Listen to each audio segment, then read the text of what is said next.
ಇಲ್ಲ, ಈಗ ನಳಿನ್ ಕುಮಾರ್ ಕಟೀಲ್ ಏನಾಯಿತು? ಪಾಪ ಸ್ಟೇಟ್ ಪ್ರೆಸಿಡೆಂಟ್ರಿ MP ಆಗಿದ್ದವರು 4 ಸಾರಿ ಎಲ್ಲಿ ಹೋದರು? ಪ್ರೊಫೆಸರ್ ಬಲರಾಜ್ ಮಧೋಕ್ ಅವರು ಜನಸಂಘದ ಅಧ್ಯಕ್ಷರಾಗಿದ್ದವರು, MP ಆಗಿದ್ದವರು. ಅವರನ್ನು ಆಡ್ವಾಣಿಯವರು ಮತ್ತು ವಾಜಪೇಯಿಯವರು ಮೂಲೆಗೆ ಹಾಕ್ತಾರೆ. ಅದಕ್ಕೂ ಮತ್ತು ಸ್ವಲ್ಪ ಹಿಂದೆ ಹೋದರೆ ಸಾವರ್ಕರನ್ನು ಕೂಡ ಹೀಗೆ ಟ್ರೀಟ್ ಮಾಡಿದ್ದಾರೆ ಅಂತ. ಈ ರೀತಿ ನೀವು ಹೇಳ್ತಾ ಹೋದರೆ ನೂರಾರು ಜನರದ್ದು ಉದಾಹರಣೆ ಕೊಡಬಲ್ಲೆ ನಾನು. ಉಮಾಭಾರತಿ ಇರ್ಬೋದು, ಸಾಧ್ವಿ ರೀತಾಂಬರ ಇರ್ಬೋದು, ವಿನಯ್ ಕಟಿಯಾರ್ ಇರ್ಬೋದು, ಪ್ರವೀಣ್ ತೊಗಾಡಿಯಾ ಇರ್ಬೋದು, ನ್ಯಾಷನಲ್ ಲೆವೆಲಲ್ಲಿ ಗೋವಿಂದ ಆಚಾರ್ಯ ಇರ್ಬೋದು. ಈ ಹಿಂದುತ್ವ ಮುಸ್ಲಿಂ ಹೇಳುವುದು ಮಹಾ ಸುಳ್ಳು. ಇದು ಎರಡೂ ಇಲ್ಲ. ಈ ಎರಡೂ ಚಳುವಳಿಗಳು ಕೂಡ ಒಂದು ರಾಜಕಾರಣಕ್ಕಾಗಿ ಮತ್ತು ಉದ್ಯಮಕ್ಕಾಗಿ. ಈಗ ಯಾರನ್ನು ನಮ್ಮ ಯತ್ನಾಳ್ ಅವರ ಉಚ್ಚಾಟನೆ, ಇದರಲ್ಲಿ ಬೇರೆ ಬೇರೆ ದೃಷ್ಟಿಕೋನದಿಂದ ನಾವು ನೋಡಬೇಕು. ಒಂದು, ನನಗೆ ರಾಜಕೀಯದ ಹಿನ್ನೆಲೆಯಲ್ಲಿ, ನನ್ನ ಅನುಭವದ ಹಿನ್ನೆಲೆಯಲ್ಲಿ ಇದು ವಿಶೇಷವೇ ಅಲ್ಲ. ಯಾಕೆಂತಂದರೆ ಇದು ಈ ರೀತಿಯ ಉಚ್ಚಾಟನೆಗಳು, ವಾಪಸ್ಸು ಸ್ವಾಗತಗಳು, ಇಷ್ಟೊತ್ತಿಗೆ ವಾಪಸ್ ಬರ್ತಾರೆ ಹೇಳುವ ನಿರೀಕ್ಷೆಗಳು ಕೂಡ ನಮ್ಮನ್ನು ನಿರೀಕ್ಷೆ ಮಾಡಲಿಕ್ಕೆ ಕೂಡ ಸಾಧ್ಯ ಇಲ್ಲ. ನಾಳೆ ಬಂದರು ವಾಪಸ್. ಇದು ನಮ್ಮ ಜನರು ಅರ್ಥ ಮಾಡಿಕೊಳ್ಬೇಕು, ರಾಜಕಾರಣವನ್ನು ಅರ್ಥ ಮಾಡಿಕೊಳ್ಬೇಕು. ಇದು ಒಂದು. ಎರಡನೇದು, BJPಯಲ್ಲಿ ವಿಶೇಷವಾಗಿ ಇದು ಮೊದಲನೇ ಘಟನೆ ಅಲ್ಲ. ಹಿಂದುತ್ವದ ಹುಲಿ ಅಂತೇಳಿ ಅವರೇ ಪ್ರೊಪಗಂಡ ಮಾಡಿ, ಅವರೇ ಬೆಳೆಸಿ, ಅವರೇ ಎತ್ತರಕ್ಕೆ ನಿಲ್ಲಿಸಿ ಆಮೇಲೆ ಕಾಲು ಎಳೆಯುವುದು BJP ಸಂಘ ಪರಿವಾರದಲ್ಲಿ ಕಾಮನ್. ನೀವು ಜನಸಂಘದಿಂದ ನೋಡಿ, ಪ್ರೊಫೆಸರ್ ಬಲರಾಜ್ ಮಧೋಕ್ ಅವರು ಜನಸಂಘದ ಅಧ್ಯಕ್ಷರಾಗಿದ್ದವರು, MP ಆಗಿದ್ದವರು. ಅವರನ್ನು ಆಡ್ವಾಣಿಯವರು ಮತ್ತು ವಾಜಪೇಯಿಯವರು ಮೂಲೆಗೆ ಹಾಕ್ತಾರೆ. ಯಾರನ್ನು? ಜನಸಂಘದ one of the founder member, president of ಜನಸಂಘ ಆಫ್ ನ್ಯಾಷನಲ್ ಪ್ರೆಸಿಡೆಂಟ್, BJPಯ ಸೌತ್ ಡೆಲ್ಲಿಯ MP ಆಗಿದ್ದವರು. ಏನು ಸಾಧಾರಣ ಯಾವುದೋ ಯತ್ನಾಳ ಅಥವಾ ಇನ್ಯಾವುದೋ ಕಾರ್ಯಕರ್ತ ಅಲ್ಲ. ಅದಕ್ಕೂ ಮತ್ತು ಸ್ವಲ್ಪ ಹಿಂದೆ ಹೋದರೆ ಸಾವರ್ಕರನ್ನು ಕೂಡ ಹೀಗೆ ಟ್ರೀಟ್ ಮಾಡಿದ್ದಾರೆ ಅಂತ BJPಯವರು. ಸಾವರ್ಕರ್ ಅವರು ಯಾವಾಗ ಅವರ ಹೆಸರು ಗಾಂಧಿಯ ಇದರಲ್ಲಿ ಬಂತ, ಕೊಲೆ ಮೊಕದ್ದಮೆಯಲ್ಲಿ ತಮಗೆ ಡ್ಯಾಮೇಜ್ ಆಗ್ತದೆ ಅಂತೇಳಿ, ಆ ನಂತರ ಅದಕ್ಕಿಂತ ಮೊದಲೇ ಅವರನ್ನು ದೂರ ಇಟ್ಟಿದ್ದರು ಅವರು. ಆ ನಂತರ ಕೂಡ ಅವರನ್ನು ಎಲ್ಲಿಯೂ ಸೇರಿಸಿಕೊಳ್ಳಿಲ್ಲ ಅವರು. ಅವರು ಒಂದು ರೀತಿ ವಿಚಿತ್ರವಾದ ತಂತ್ರಗಾರಿಕೆ. ಈ ರೀತಿ ನೀವು ಹೇಳ್ತಾ ಹೋದರೆ ನೂರಾರು ಜನರದ್ದು ಉದಾಹರಣೆ ಕೊಡಬಲ್ಲೆ ನಾನು. ಉಮಾಭಾರತಿ ಇರ್ಬೋದು, ಸಾಧ್ವಿ ರೀತಾಂಬರ ಇರ್ಬೋದು, ವಿನಯ್ ಕಟಿಯಾರ್ ಇರ್ಬೋದು, ಪ್ರವೀಣ್ ತೊಗಾಡಿಯಾ ಇರ್ಬೋದು, ನ್ಯಾಷನಲ್ ಲೆವೆಲಲ್ಲಿ ಗೋವಿಂದ ಆಚಾರ್ಯ ಇರ್ಬೋದು. ಇಂಥದ್ರಲ್ಲಿ ಅನೇಕ ಜನ ಅವರಿಗೆ ನೀವು ಮಾತಾಡ್ತಾ ಇರಬೇಕು ನಮ್ಮ ಪಕ್ಷದ ಪರವಾಗಿ. ಅದು ಪ್ಲಸ್ ಆಗ್ತಾಯಿದ್ರೆ ನಿಮಗೆ ನಾವು ಎನ್ಕರೇಜ್ ಮಾಡ್ತಾ ಇರ್ತೇವೆ, ಸಪೋರ್ಟ್ ಮಾಡ್ತಾ ಇರ್ತೇವೆ. ಅದು ಎಲ್ಲಿಯೋ ಮೈನಸ್ ಆಗ್ತದೆ ಹೇಳುವಾಗ ನಾವು ಹೇಳ್ತೇವೆ ನೀವು ಸುಮ್ಮನೆ ಇರಬೇಕು ಅಂತ. ನೀವು ಸುಮ್ಮನೆ ಇರಬೇಕು.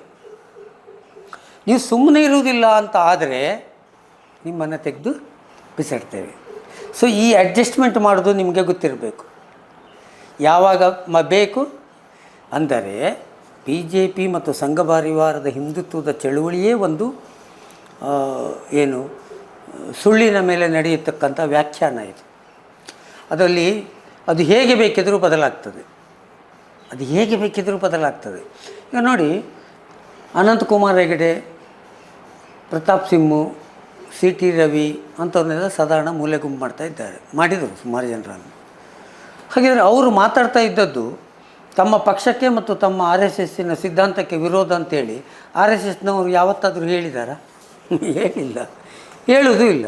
ಯಾಕೆ ಹೇಳೋದಿಲ್ಲ? ಹೇಳಬೇಕಲ್ಲ. ಈಗ ನೀನು ಹಾಗೆಲ್ಲ ಮಾತಾಡಬೇಡ, ನಿನಗೆ ರಾಜಕೀಯವಾದ ಭವಿಷ್ಯ ಇದೆ, ಇದು ನಮ್ಮ ಸಿದ್ಧಾಂತ ಅಲ್ಲ ಅಂತ ಹೇಳಬೇಕಲ್ಲ. ಈ ರೀತಿ ಹಿಂದುತ್ವ ಅಂತೇಳಿ ಒಟ್ಟಾರೆ ಮಾತಾಡೋದು ಇದು ನಮ್ಮದಲ್ಲ ಅಂತ ಹೇಳಬೇಕು ತಾನೆ. ಸಾರ್ವಜನಿಕವಾಗಿ ಹೇಳಬೇಕು ನೀವು ಅದನ್ನು. ಯಾಕೆ ಹೇಳೋದಿಲ್ಲ? ಹೋರಾಟ ಮತ್ತು RSS ಹೋರಾಟ ಚಳುವಳಿಯ ಒಂದು ಭಾಗವಾಗಿ ಭಾರತದ ಮುಖ್ಯ ಪ್ರವಾಹದಲ್ಲಿ ಸಂಘ ಇಲ್ಲವೇ ಇಲ್ಲ. ಐ ರಿಪೀಟ್, ಹೋರಾಟ ಮತ್ತು ಸಾರ್ವಜನಿಕ ಚಳುವಳಿಯಲ್ಲಿ RSS ನೇರವಾಗಿ ಆ ಪ್ರವಾಹದಲ್ಲಿ ಗುರುತಿಸಿಕೊಂಡೇ ಇಲ್ಲ. ಅದು ಸಂಘಟನಾತ್ಮಕವಾಗಿ ಮಾತ್ರ ಇರ್ತದೆ. ಈ ಚಳುವಳಿಗಳು ಮತ್ತು ಈ ರೀತಿಯ ಹೋರಾಟಗಳಿಗೆ ಜಾಗೃತ ಸ್ತರ ಅದನ್ನು ಉಪಯೋಗಿಸಿಕೊಳ್ತದೆ. ಆ ಜಾಗೃತ ಸ್ತರವೇ ಬಜರಂಗ ದಳ, ದುರ್ಗಾವಾಹಿನಿ, ಬೇರೆ ಬೇರೆ ಮತ್ತು ಇಂಥ ವ್ಯಕ್ತಿಗತವಾದ ಮುಖಂಡರು. ಸೊ ಇವರನ್ನು ಬಳಸಿಕೊಳ್ತದೆ. ಈ ಕೊಂಡೋಗಿ ಎಲ್ಲಿಯೋ ಕೊಂಡೋಗುವಾಗ ಜಾಸ್ತಿ ಆಯಿತು ಹೇಳುವಾಗ ಕೈ ಬಿಟ್ಬಿಡ್ತಾರೆ. ಈಗ ನೂಪುರ್ ಶರ್ಮಾ ಅಂತ ಒಬ್ಬರು ವಕ್ತಾರರಿದ್ದರು, ನೀವು ಕೇಳಿದ್ದೀರಾ ಏನೋ, ಎಲ್ಲಿ ಹೋದರು ಅವರು? ಯಾಕೆ ಅವರು ಏನು ತಪ್ಪು ಮಾಡಲಿಲ್ಲ ಅಂತ ಹೇಳ್ತೀರಲ್ಲೋ, ಎಲ್ಲಿ ಹೋದರು? ನಮ್ಮ ಜನರಿಗೆ ಅರ್ಥ ಆಗಬೇಕು. ಪಕ್ಷಾಂತರ, ಪಕ್ಷದ ಉಚ್ಚಾಟನೆ, ಪಕ್ಷಕ್ಕೆ ಸ್ವಾಗತ, ದಿಟ್ ಈಸ್ ಪಾಲಿಟಿಕ್ಸ್, ಅದು ರಾಜಕೀಯದಲ್ಲಿ. ಆದರೆ ಬಿ ಜೆ ಪಿಯ ಈ ತಂತ್ರಗಾರಿಕೆ, ಆರ್ ಎಸ್ ಎಸ್ಸಿನ ತಂತ್ರಗಾರಿಕೆ, ಬಿ ಜೆ ಪಿಯ ನಿಯಂತ್ರಿಸುವ ಆರ್ ಎಸ್ ಎಸ್ಸಿನ ತಂತ್ರಗಾರಿಕೆ ಒಂದು ಭಾಗ ಇದು. ಹಾಗಾಗಿ ಅವರು ನೋಡಿ ಪ್ಲ್ಯಾನಲ್ಲಿ ಮುಗಿಸ್ತಾ ಬರ್ತಾರೆ. ತಮಗೆ ಬೇಕಾದವ್ರನ್ನ ಮಾತ್ರ ಇಟ್ಕೊಳ್ತಾರೆ. ಇದು ಹಿಂದೂ ವಿರೋಧಿ ಚಳುವಳಿಯ ಬಿ ಜೆ ಪಿ ಮತ್ತು ಸಂಘ ಪರಿವಾರದ ಹಿಂದೂ ಪರ ಮತ್ತು ಮುಸ್ಲಿಂ ವಿರೋಧಿ ಚಳುವಳಿ ಎಂದು ಭಾವಿಸುವ ಜನಸಾಮಾನ್ಯರು ಅರ್ಥ ಮಾಡಿಕೊಳ್ಳಬೇಕು.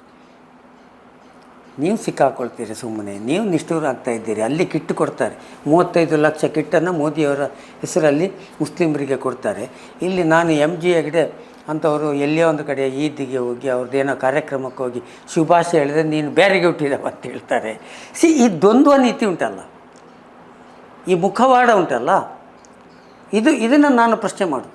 ಅಲ್ಲಿ ಹೋಗಿ ಮೋದಿಯವರು, ಯೋಗಿಯವರು ನಿಮ್ಮ ದರ್ಗಾಗಳಿಗೆ ಅದೇನೋ ಚಾದರ್ ಕೊಡ್ತಾರೆ. ಇಲ್ಲಿ ನಾವು ಯಾವುದೋ ಒಬ್ಬ ಮುಸ್ಲಿಂ ಯುವಕನೊಟ್ಟಿಗೆ 10 ಜನ ಯುವಕರೊಟ್ಟಿಗೆ ಕೂತ್ಕೊಂಡು ಬೇರೆ ನಕ್ಕಲನೊಟ್ಟಿಗೆ ಉಪ್ಪು ನಾಯಿ ಅಂತ ಹೇಳ್ತಾರೆ. ಇಡೀ ಸಮೂಹವನ್ನು ದಿನನಿತ್ಯ ವ್ಯಂಗ್ಯವಾಗಿ, ವಿಕೃತವಾಗಿ ಸೋಷಿಯಲ್ ಮೀಡಿಯಾದಲ್ಲಿ ಟ್ರೋಲ್ ಮಾಡ್ತಾರೆ. ಅಲ್ಲಿ ಆ ನಾಯಕತ್ವವನ್ನು ಅವ್ರು ಹೇಳ್ತಾರೆ, ಯಾರು ಮೋಹನ್ ಭಾಗವತ್ ಹೇಳ್ತಾರೆ, ಮಸೀದಿಯ ಒಳಗೆ ಲಿಂಗವನ್ನು ಹುಡುಕಬೇಕಾಗಿಲ್ಲ ಅಂತ ಹೇಳ್ತಾರೆ. ಅವರನ್ನೇ ಇವರು ಟ್ರೋಲ್ ಮಾಡ್ತಾರೆ. ಈಗ ನೋಡಿ, ಯತ್ನಾಳರನ್ನು ತೆಗೆದದ್ದಕ್ಕೆ ಬಿ ಜೆ ಪಿಯವರನ್ನೇ ಟ್ರೋಲ್ ಮಾಡ್ತಾ ಇದ್ದಾರೆ ಕೆಟ್ಟದಾಗಿ. ಅಂದರೆ ಇದರ ಅರ್ಥ ಎಂಥದ್ದು? ಒಂದ ಆರ್ ಎಸ್ ಎಸ್ ಮತ್ತು ಪರಿವಾರ 2 ದೋಣಿಯಲ್ಲಿ ಕಾಲಿಟ್ಟಿದೆ, ಅಥವಾ ಹಾಗೆಂದು ನಾಟಕ ಮಾಡ್ತಾ ಇದೆ. ಸೊ ಇದು ಜನರಿಗೆ ಅರ್ಥ ಆಗಬೇಕು ಮತ್ತು ಜನ ಕೇಳಬೇಕು, ನಿಮ್ಮ ಸಿದ್ಧಾಂತ ಏನಪ್ಪ ಕರೆಕ್ಟಾಗಿ ಹೇಳಿ. ಆಮೇಲೆ ನಿಮಗೆ ಸಪೋರ್ಟ್ ಮಾಡೋದು ಬಿಡೋದು. ಮತ್ತು ಏನು ನಿಮ್ಮ ಹಿಂದುತ್ವ ಅಂದರೆ ಏನು, ಅದರ ಧ್ಯೇಯೋದ್ದೇಶಗಳೇನು, ಪರಿಕಲ್ಪನೆಗಳು ಏನು ಅಂತ ಹೇಳಿ ಜನ ಡಿಮಾಂಡ್ ಮಾಡಬೇಕು. ಇಲ್ಲದ್ರೆ ಈ ರೀತಿಯ ಡಬಲ್ ಗೇಮ್, ಅಲ್ಲಿ ಯಾವುದೋ ಹಿಂದೂ ಹುಡುಗ ಮುಸ್ಲಿಂ ಹುಡುಗಿ ಸಿಕ್ಕಾಗ ಒಂದು ರೀತಿಯ, ಮುಸ್ಲಿಂ ಹುಡುಗ ಹಿಂದೂ ಹುಡುಗಿ ಸಿಕ್ಕಾಗ ಒಂದು ರೀತಿಯ ವರ್ತನೆ, ಒಂದೊಂದು ಕೊಲೆಗೆ ಒಂದೊಂದು ಹೇಳಿಕೆಗಳು, ಪೂರಕ ವಿರೋಧ ಹೇಳಿಕೆಗಳು. ಇದು ಬಿ ಜೆ ಪಿಯ ಸಿದ್ಧಾಂತ. ಯತ್ನಾಳ್ರವರು 100 ವರ್ಷಗಳಲ್ಲಿ ಏನು ಸಂಘ ಪರಿವಾರ ಬಲಿ ಕೊಡ್ತಾ ಇದೆ ಕುರಿಗಳನ್ನು, ಅಂಥದ್ದೇ ಒಂದು ಕುರಿ, ಒಂದು ಬಿಜಾಪುರದ ಕುರಿಯನ್ನು ಬಲಿ ಕೊಟ್ಟಿದ್ದಾರೆ. ನಿಮಗೆ ನಳಿನ್ ಕುಮಾರ್ ಕಟೀಲ್ ಏನಾಯಿತು? ಪಾಪ ಸ್ಟೇಟ್ ಪ್ರೆಸಿಡೆಂಟ್ರಿ MP ಆಗಿದ್ದವರು 4 ಸಾರಿ ಎಲ್ಲಿ ಹೋದರು? ಏನು ಮಾಡಿದರು ಅವರನ್ನು? ತಪ್ಪು ಒಪ್ಪು ರಾಜಕೀಯದಲ್ಲ ಮತ್ತೆ ವಿಮರ್ಶೆ ಮಾಡೋ, ಅವ್ರೇನು ತಪ್ಪು ಮಾಡಿದ್ದಾರೆ ಅದೆಲ್ಲ ಬೇರೆ. ಒಂದು ಪಕ್ಷವಾಗಿ ಒಂದು ರಾಜ್ಯಾಧ್ಯಕ್ಷ ಆಗಿದ್ದವರು. ನಿಮಗೆ ಇವರು ಯಾರು, ನಮ್ಮ ಕರ್ನಾಟಕದಲ್ಲಿ ಶಿವಪ್ಪ ಅಂತಿದ್ರು, BB ಶಿವಪ್ಪ, ಅವರು BJPನ ಕಟ್ಟಿ ಬೆಳೆಸಿದವರು. ತುಂಬ ಜನ ಇದ್ದಾರೆ, ನೀವು ಕೂತ್ಕೊಂಡು ಪಟ್ಟಿ ಮಾಡಬೇಕು, ನೆನಪು ಮಾಡಿ ಬೇಕಾದಷ್ಟು ಜನ ಇದ್ದಾರೆ ಅಂಥವರು. ಸಂಘ ಪರಿವಾರದಲ್ಲಿ ನಿಮ್ಮ ಸತ್ಯಜಿತ್ ಸುರತ್ಕಲ್ಲು, ಪ್ರವೀಣ ವಾಲ್ಕೆ, ಆಮೇಲೆ ಮಹೇಂದ್ರ ಕುಮಾರ್, ಅವರನ್ನೆಲ್ಲ ಬೆಳೆಸಿ ಬಿಸಾಡಿದ್ರಲ್ಲ. ಹಾಗಾಗಿ ಇದನ್ನು ಅರ್ಥ ಮಾಡಿಕೊಳ್ಬೇಕು. ಎಲ್ಲಿವರೆಗೆ BJP ಪಕ್ಷ ಒಂದು ರಾಜಕೀಯ ಪಕ್ಷವಾಗಿ ಇರಲಿ, ನಂದೇನು ಆಕ್ಷೇಪ ಇಲ್ಲ. ಡೆಮೋಕ್ರಸಿಯಲ್ಲಿ ಪಕ್ಷಗಳಿರ್ತದೆ, ಒಂದಲ್ಲ 10 ಇರಲಿ. ಆದರೆ ಅದನ್ನು ಬೆಂಬಲಿಸುವ, ಇಮೋಷನಲ್ ಆಗಿ ಭಾವನಾತ್ಮಕವಾಗಿ ಬೆಂಬಲಿಸುವ ಜನರು ಮತ್ತು ಯುವಕರು ಅರ್ಥ ಮಾಡಿಕೊಳ್ಳಬೇಕಾದ ಸತ್ಯ ಏನು ಅಂತಂದರೆ, ಇದು ಒಂದು ರಾಜಕಾರಣದ ಭಾಗ. ಈ ಹಿಂದುತ್ವ ಮುಸ್ಲಿಂ ಹೇಳುವುದು ಮಹಾ ಸುಳ್ಳು. ಇದು ಎರಡೂ ಇಲ್ಲ. ಈ ಎರಡೂ ಚಳುವಳಿಗಳು ಕೂಡ ಒಂದು ರಾಜಕಾರಣಕ್ಕಾಗಿ ಮತ್ತು ಉದ್ಯಮಕ್ಕಾಗಿ, ವ್ಯಾಪಾರಕ್ಕಾಗಿ, ಲಾಭಕ್ಕಾಗಿ ನಡೀತಾ ಇರತಕ್ಕಂಥ ಒಂದು ಸಂಘರ್ಷ. 2 ಗುಂಪುಗಳ ನಡುವೆ ಪರಸ್ಪರ ಒಳ ಒಪ್ಪಂದ ಇಟ್ಟುಕೊಂಡು ನಡೆಯುವ ಸಂಘರ್ಷ. ಇದು ನಮ್ಮ ಜನರಿಗೆ ಅರ್ಥ ಆದರೆ ಈ ದೇಶದ ರಾಜಕಾರಣ ಉದ್ಧಾರ ಆಗ್ತದೆ. ಸನ್ಮಾರ್ಗ ನ್ಯೂಸ್ 1.5 ಲಕ್ಷ ಚಂದಾದಾರರನ್ನ ದಾಟಿದೆ.